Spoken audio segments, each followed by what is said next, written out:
ಈ ಶ್ರುತಿಯ ಬಲದಿಂದ ಈಶತೆಯು ಪೋಕಳಿಸುವ ಆಶೆ ಬೇಡ. ಈಶತ್ವ ಪಾದ ಮೇಲೆ ಶ್ರುತಿ ಈಶನೈಕ್ಯ ಪೇಳ್ವುದೈಸೆಯಾಗಿ.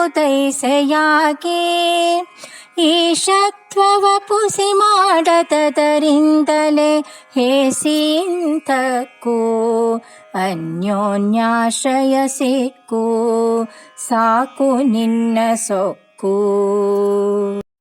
ಸರ್ವದೇವಾದಿದೇವಸ್ಯ ವಿದಾರಿತ ಮಹತ್ತಮಃ ಆನಂದಸ್ಯ ಪದಂ ವಂದೇ ಬ್ರಹ್ಮೇಂದ್ರಾದಿ ಅಭಿವಂದಿತಂ. ಕಾಮಧೇನುರ್ಯಥಾ ಪೂರ್ವಂ ಸರ್ವಾಭೀಷ್ಟಫಲಪ್ರದ ತಥಾ ಕಲೌ ವಾದಿರಾಜ ಶ್ರೀಪಾದೋಭೀಷ್ಟದ ಸತಾಂ. ಈ ಶ್ರುತಿ ಬಲದಿಂದ ಈಶತೆಯ ಪೋಕಳಿಸುವ ಈ ಪದ್ಯದಿಂದ ವಾದಿರಾಜರು ಸತ್ಯವಾದ ಈಶತ್ವವನ್ನು ಈಶನಿಂದ ಬಿಡಿಸುವುದು ಅಶಕ್ಯವಾದ್ದರಿಂದ ಅಹಂ ಬ್ರಹ್ಮಾಸ್ಮಿ ಎಂಬ ಈ ಶ್ರುತಿಯ ಬಲದಿಂದಲೇ ಈಶತ್ವವನ್ನು ಮಿಥ್ಯ ಎಂದು ಹೋಗಲಾಡಿಸುವ ಆಸೆ ನಿನಗಿರುವುದಾದರೆ ಅದೂ ಬೇಡ, ಬಿಟ್ಟು ಬಿಡು. ಶ್ರುತಿಯ ಈಶತ್ವ ಪುಸಿಯಾಗಿ ಹೋದ ಮೇಲೆಯೇ ಈಶನ ಐಕ್ಯವನ್ನು ದಾಸನಲ್ಲಿ ಹೇಳಬಲ್ಲದು ಹೊರತು ತಾನೇ ಈಶತ್ವವನ್ನು ಪುಸಿ ಮಾಡದು. ತಾನೇ ಪುಸಿ ಮಾಡುವುದಾದರೆ ಈಶತ್ವ ಹುಸಿ ಎನ್ನುವುದು ಸಿದ್ಧವಾದರೆ ಐಕ್ಯ ಸರಿ, ಐಕ್ಯ ಸರಿ ಎಂದು ಸಿದ್ಧವಾದರೆ ಈಶತ್ವ ಹುಸಿ. ಹೀಗೆ ಅನ್ಯೋನ್ಯಾಶ್ರಯದ ದೋಷಕ್ಕೆ ನೀನು ಪಕ್ಕಾಗುವಿ. ಆದ್ದರಿಂದ ಸಾಕು ನಿನ್ನ ಸೊಕ್ಕು ಎಂದಿದ್ದಾರೆ.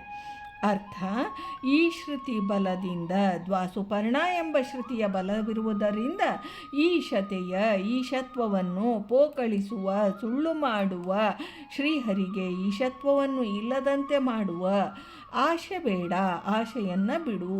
ಈಶತ್ವ ಹೋದ ಮೇಲೆ ಜೀವನಿಗೆ ಈಶತ್ವವಿಲ್ಲದಿದ್ದ ಮೇಲೆ ಈ ಶ್ರುತಿಯು ಈಶನೈಕ್ಯ, ಜೀವನಿಗೆ ಈಶನಿಂದ ಐಕ್ಯವನ್ನು ಪೇಳ್ವದೆ ಹೇಳುವುದುಂಟೆ.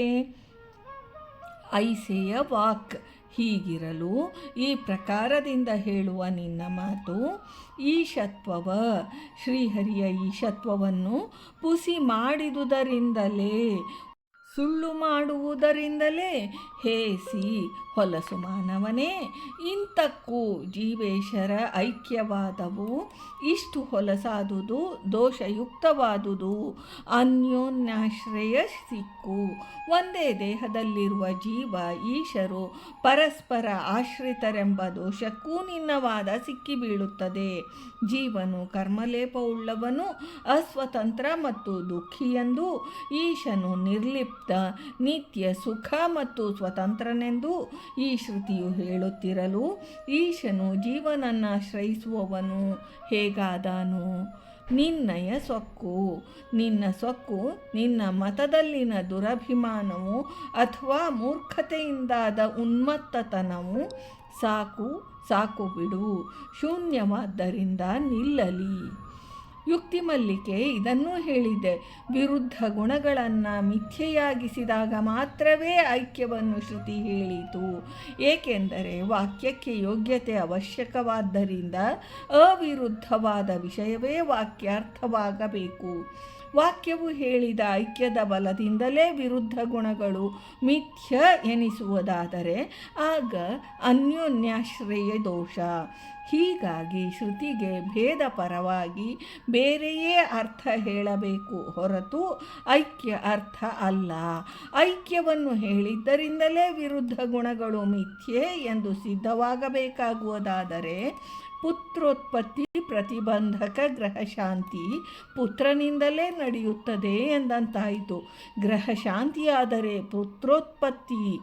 ಪುತ್ರೋತ್ಪತ್ತಿಯಾದರೆ ಆ ಪುತ್ರನಿಂದ ಮಂತ್ರೋಚ್ಚಾರಣ ಮಾಡಿಸಿ ಗ್ರಹಶಾಂತಿ ಮಾಡಿಸಬೇಕು. ಇದು ಅನ್ಯೋನ್ಯಾಶ್ರಯ.